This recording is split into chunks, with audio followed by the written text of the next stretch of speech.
روی ضربات شروع مجدد زده، این موقعیت هم خطرناکه و دروازه بارسلونا باز میشه که کسی هم گل میزنه. ایبانیز موفق شد دروازه بارسلونا رو باز بکنه.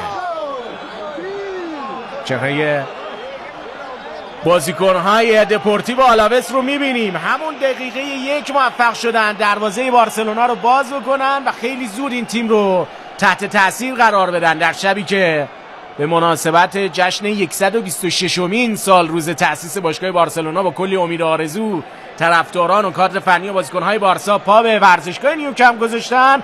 مثل همیشه روی اون شگردی که توی این فصل موفق شدن ازش بارها گلزنی داشته باشن، بازیکن‌های تحت هدایت ادوارد کودت موفق میشن دروازه بارسلونا رو باز بکنن. این ضربه اولی بود که کاسادو زد مقابل دروازه. با اشتباه خودشون مدافعین بارسلونا فضا رو مهیا کردن تا